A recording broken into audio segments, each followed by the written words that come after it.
حوصلہ تھا، دیکھا ہے، براہ راست دیکھا ہے، نگاہ جما کر دیکھا ہے۔ اللہ نے دروازہ کھولا، اپنے حبیب کو اندر کیا اور دروازہ اللہ نے بند کر دیا۔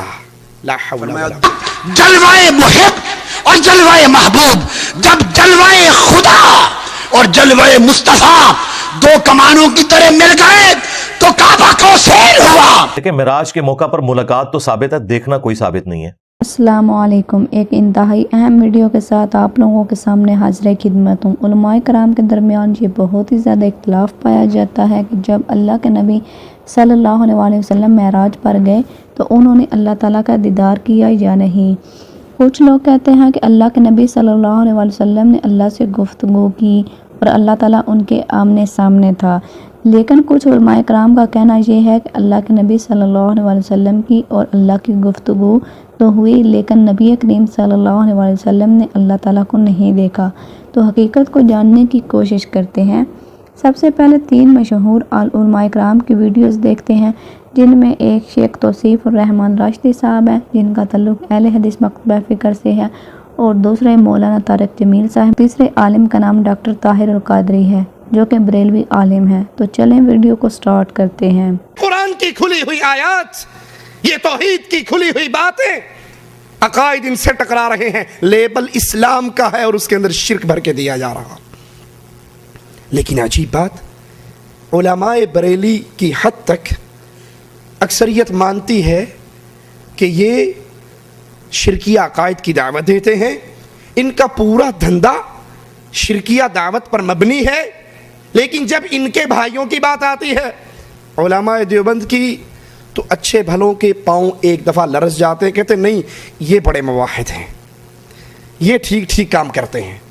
لیکن جب ہم ان دونوں علماء کی کتابوں کو ایک دوسرے سے ٹیلی کرتے ہیں تو جو چیز ہمیں یہاں نظر آتی ہے وہی یہاں نظر آتی ہے، جو طاہر القادری صاحب ارشاد فرماتے ہوئے نظر آتے ہیں وہی طارق جمیل صاحب ارشاد فرماتے ہوئے نظر آتے ہیں۔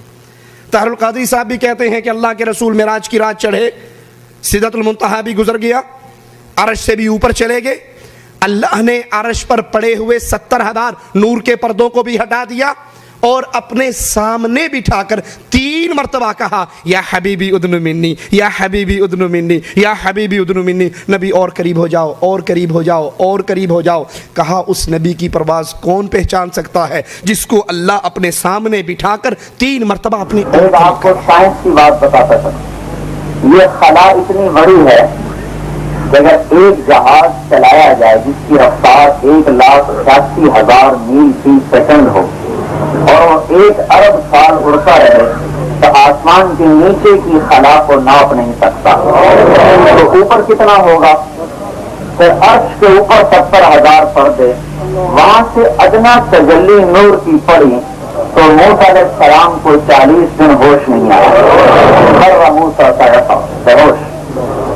اور یہاں ثم دنا فتدلی وكان قاب قوسين او ادنى، اور جب سامنے قاب قوسين او ادنى، اور جب سامنے فرق یا حبیبی ادن منی، میرے حبیب قریب آؤ، آپ قریب ہے، یا حبیبی ادن منی، میرے حبیب اور قریب آؤ۔ پھر تیسری مرتبہ یا حبیبی، اے میرے حبیب ادن منی، میرے قریب آؤ۔ عرش کے اوپر کے پردے جو 70,000 بھی چاک ہو گئے اور اللہ اپنے سامنے 3 مرتبہ قریب کر کے یہ خطاب فرما رہے، تو کتنی پرواز ہوگی اس نبی کی بھائی۔ لہذا اللہ کے علاوہ اپنے حبیب کو کوئی پہچان نہیں، اتنے حوصلہ ہی نہیں، اتنے ہمت ہی نہیں۔ کیوں ٹیلی ویژن آن کیجئے، طاہر القادری صاحب کو سن لیجئے، ان کی بھی آواز یہی گونجتی ہے کہ تم تو نور و بشر میں جھگڑتے ہو، یہاں معاملہ بڑا آگے جا چکا ہے۔ جب اللہ کے نبی بیت المقدس سے چلے، نور کا چولا، بشریت کا چولا اتار دیا، عرش پہ پہنچے، نورانیت کا چولا اتار دیا، اور جب عرش سے لامکاں کے لیے پرواز شروع کی، نہ نور تھے نہ بشر تھے، ادھر سے نبی جا رہے تھے، ادھر سے اللہ آ رہا تھا، اور پھر دروازے تک بات پہنچی، اللہ نے دروازہ کھولا، اپنے حبیب کو اندر کیا اور دروازہ اللہ نے بند کر دیا۔ لا حول ولا قوة۔ 2 کمانوں کا فاصلہ، ایک دنا کی کمان تھی، وہ جو ادھر سے آ رہا تھا، ایک اس کی کمان تھی، ایک فتد اللہ جو ادھر سے آ رہا تھا بلانے والا، ایک جانے والے کی کمان تھی، ایک بلانے والے کی کمان تھی۔ جب دونوں ہاتھ دو کمانوں کی مانند مل جائیں تو دو کمانوں کا ملنا مثل معان کا ہو جاتا ہے، مثل معان کا ہو جاتا ہے۔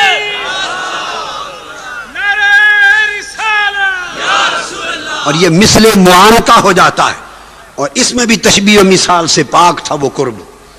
ہمیں سمجھانے کے لیے فرمایا فَقَانَ قَابَ قَوْسَيْن، پھر جب کعبہ قوسین پہ آئے تو دنا کو چھوڑ دیا، فرمایا اب اس مقام پر محبوب دنا کو بھی چھوڑ دے کہ وہ بھی اب اس مقام کے علائق میں سے ہے، دنا کو چھوڑ دے کہ وہ بھی اب اس مقام کے علائق میں سے ہے۔ چھوڑ کے آگے گزرے فتد اللہ اور کعبہ قوسین پہ پہنچے، فرمایا محبوب اب تدلہ کو چھوڑ دے، وہ بھی اس مقام کے علائق میں سے ہے، آ دو کمالوں کی طرح مل جائیں۔ جب جلوہ محب اور جلوہ محبوب، جب جلوہ خدا اور جلوہ مصطفیٰ دو کمانوں کی طرح مل گئے تو کعبہ قوسین ہوا۔ اب گھر والے دروازے تک پہنچ گئے، مہمان و میزبان بلا تشبیہ و بلا مثال وہاں پہنچ گئے۔ فرمایا محبوب اب یہاں تک تو ایک بیان تھا، یہاں تک مثالیں تھیں، اب اس سے آگے وہ کچھ ہونے والا ہے کہ اس کے بیان کے لیے مثال نہیں جو لوگوں کو بتا۔ وہ کیا تھا؟ اب دروازہ کھلتا ہے، دروازہ کعبہ قوسین دو کمانوں کی طرح مل گئے تھے جلوے، فرمایا دروازہ کھلا، محبوب اندر آ جا، حریم ناز میں آ جا، حریم ناز میں آ جا۔ محبوب نے حریم ناز میں قدم رکھا، خدا نے دروازہ بند کر دیا، فرمایا آؤ دنا لوگوں اس سے آگے تمہیں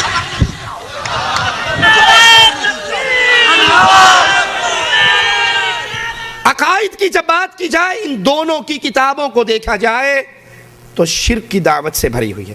یہاں پہ ایک بات میں عرض کر دوں، اگر علماء دیوبند اور علماء بریلی جیسے ان کے نام کے ساتھ القابات اولیاء اللہ کے لگتے ہیں تو ہم یہ سوال انہی پر چھوڑتے ہیں کہ اگر یہ واقعی اولیاء اللہ ہیں تو اللہ کا ولی مشرک نہیں ہوا کرتا، تو پھر یہ جتنی کتابیں آپ کی دکانوں پر، آپ کی مارکیٹوں پر، آپ کے دارالعلوم سے مل رہی ہیں، یہ تم نے ان غریبوں کے نام لکھ کر خود شائع کی ہیں اپنے پیٹ کے دھندے کو چلانے کے لیے۔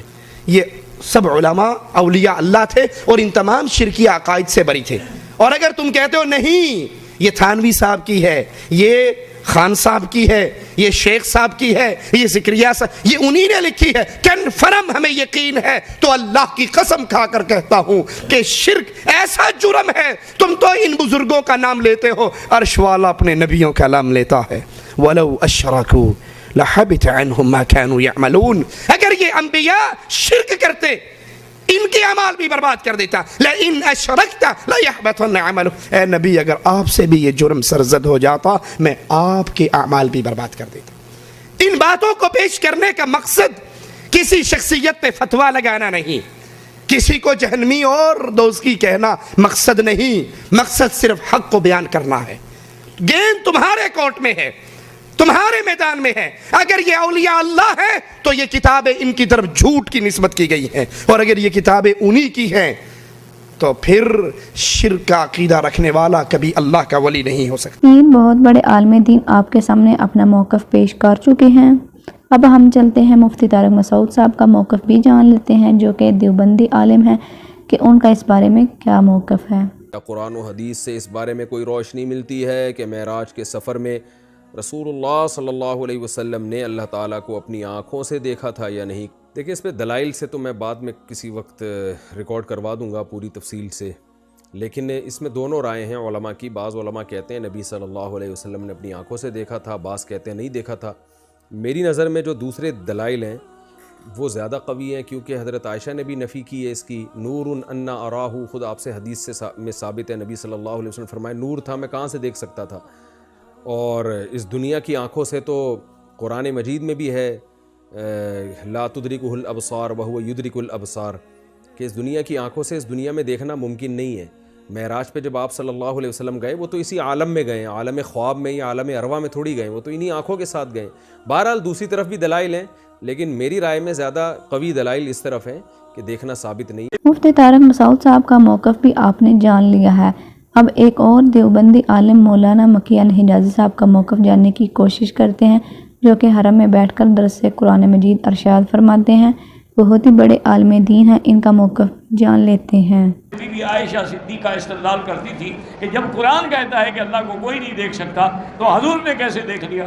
قرآن میں تو ہے کہ لا تدرکہ الابصار، اللہ کو کوئی آنکھ جو ہے احاطے میں نہیں لا سکتی ہے. تو اس کا علماء نے جواب دیا کہ بی بی یہ مسئلہ جو ہے دنیا میں رہتے ہوئے، زمین پہ رہتے ہوئے کوئی خدا کو نہیں دیکھ سکتا، حضور نے تو آسمانوں پہ دیکھا ہے، اس کا اس آیت سے کیا تعارض ہے؟ اور قیامت والے دن ہر مسلمان خدا کو دیکھے گا. حضور نے خود فرمایا انکم سترون ربکم ولا تضامون فی رؤیتہ، تم سب اپنے رب کو انشاءاللہ دیکھو گے اور اللہ کی دیدار میں تمہیں کوئی شک بھی نہیں ہوگا. اللہ زیارت بھی کرائیں گے اور اپنے بندوں پہ سلام بھی فرمائیں گے کہ سلام قولا من رب الرحیم. مولانا مکی الحجازی صاحب کا موقف بھی آپ نے جان لیا ہے. اب ایک اور بہت ہی بڑی علمی شخصیت جن کا نام ڈاکٹر اسرار احمد ہے، جن کو اللہ تعالیٰ نے بہت ہی زیادہ علم سے نوازا تھا، اب اس دنیا سے رخصت ہو چکے ہیں. ان کا موقف بھی جان لیتے ہیں کہ وہ اپنا موقف اس بارے میں کیا پیش کر رہے ہیں. حوصلہ تھا، دیکھا ہے، براہ راست دیکھا ہے، نگاہ جما کر دیکھا ہے، لیکن ایک حد سے تجاوز نہیں کیا، حد ادب کے اندر رہے. ما زاغ البصر وما طغى لقد رأى من آیات ربہ الکبریٰ، دیکھا انہوں نے اپنے رب کی عظیم ترین آیات کو. اب وہاں جا کر جو مشاہدہ ہوا ہے وہ تو اللہ کی عظیم ترین آیات کا ہے. اور اسی سے در حقیقت دلیل ہے ام المومنین حضرت عائشہ صدیقہ رضی اللہ تعالی عنہ اور حضرت عمر رضی اللہ تعالی عنہ کا جو قول ہے. شب معراج میں بھی حضور نے اللہ کو نہیں دیکھا، اللہ کی عظیم ترین آیات کو دیکھا جو تجلی تھی اس وقت اللہ کی. حضرت عائشہ صدیقہ کا کہنا تو یہ ہے کہ نور انا یرا، وہ نور ہے، دیکھے کیسا جا سکتا ہے. بہرحال وہاں بھی قرآن جو کہہ رہا ہے وہ یہ نہیں کہہ رہا ہے کہ اللہ کو دیکھا، نہیں. جیسے کہ وہ جو شب معراج میں پہلا سفر کا حصہ تھا زمینی، مسجد حرام سے مسجد اقصی تک، سبحان الذی اسری بعبدہ لیلا من المسجد الحرام الى المسجد الاقصی الذی بارکنا حولہ لنریہ من آیاتنا، وہاں پر بھی اللہ نے اپنی آیات کا مشاہدہ کرایا. لیکن وہ زمینی آیات ہیں اللہ کی، وہ برکات جو ہیں زمینی ہیں. یہ تجلی جو ہو رہی ہے یہ ہو رہی ہے اس سدرۃ المنتہا پر، آخری حد ہے، مخلوق کی آخری حد ہے. اس سے آگے کہیے حرم ہے، حریم ذات ہے اللہ کی، جس میں کسی غیر کا کوئی دخل ممکن نہیں. اس حد پر جا کر جو وہاں تجلیات باری تعالیٰ تھی ان کا مشاہدہ کیا. آخر میں انجینئر مرزا محمد علی صاحب کے موقف کی طرف چلتے ہیں کہ ان کا اس بارے میں کیا موقف ہے. کیا معراج کے موقع پر حضور صلی اللہ علیہ وآلہ وسلم نے اللہ کو دیکھا تھا یا نہیں، اور کیا اس کے علاوہ بھی دیکھا تھا؟ دیکھیں، معراج کے موقع پر ملاقات تو ثابت ہے، دیکھنا کوئی ثابت نہیں ہے. اور اس حوالے سے میں نے تفصیلی ویڈیو ریکارڈ کروائی بھی ہے. قرآن میں بھی ملاقات کا ذکر ہے، بخاری مسلم میں بھی ملاقات کا ذکر ہے، اور ملاقات کے لیے دیکھنا شرط نہیں ہوتی، پردے میں ملاقات ہوئی تھی. اور اما عائشہ سلام اللہ علیہا کی حدیث ہے بخاری مسلم میں، وہ کہتی ہیں میں نے تو خود رسول اللہ سے یہ بات پوچھی تھی صلی اللہ علیہ وآلہ وسلم، تو آپ علیہ السلام نے کلیریفائی کیا کہ میں نے خدا کو، اللہ کو نہیں دیکھا. البتہ خواب میں نبی علیہ السلام نے اللہ تعالیٰ کو دیکھا ہے. وہ جامعہ ترمذی میں حدیث موجود ہے کہ میں نے خواب میں اپنے رب کو اچھی صورت میں دیکھا. اس کے اوپر میری ایک تفصیلی ویڈیو ریکارڈ ہے، خواب میں اللہ کا دیدار، آپ یہ بھی دیکھ سکتے ہیں. اسی طریقے سے واقعہ معراج، اس کے اوپر بھی ویڈیو ریکارڈ ہے، اس میں نے تفصیل کے ساتھ اس چیز کو ذکر کیا ہے. پیارے بہن بھائیو، آپ نے آج کی ویڈیو مکمل دیکھ لی ہوگی. تمام مکاتب فکر کے علماء کرام کی ویڈیوز کو اکٹھا کر کے آپ لوگوں کے سامنے پیش کیا جاتا ہے. اس کا مقصد آپ کو معلومات فراہم کرنا ہے اور آپ کے علم میں اضافہ کرنا ہے. اس ویڈیو کا مقصد کسی قسم کی فرقہ واریت یا کسی کی دل آزاری نہیں ہے. اب آخر میں آپ ہمیں اپنی قیمتی رائے سے ضرور آگاہ کریں کہ آپ کو کس عالم دین کی ویڈیو پسند آئی ہے اور آپ کس عالم دین کے موقف سے اتفاق کرتے ہیں اور کس عالم دین کا موقف زیادہ مضبوط ہے. اور آپ اپنے پسندیدہ عالم کا نام کمنٹ میں ضرور لکھیں۔ اور اگر ہماری یہ کوشش آپ کو پسند آئی ہے اور آپ ہماری حوصلہ افزائی کرنا چاہتے ہیں تو ہماری ویڈیو کو لائک کریں، شیئر کریں اور چینل کو سبسکرائب کریں۔ اللہ تعالیٰ صاحب کو جزائے خیر عطا فرمائے۔ آج کے لیے اتنا ہی، ملتے ہیں ایک نئی ویڈیو کے ساتھ، تب تک کے لیے اللہ حافظ۔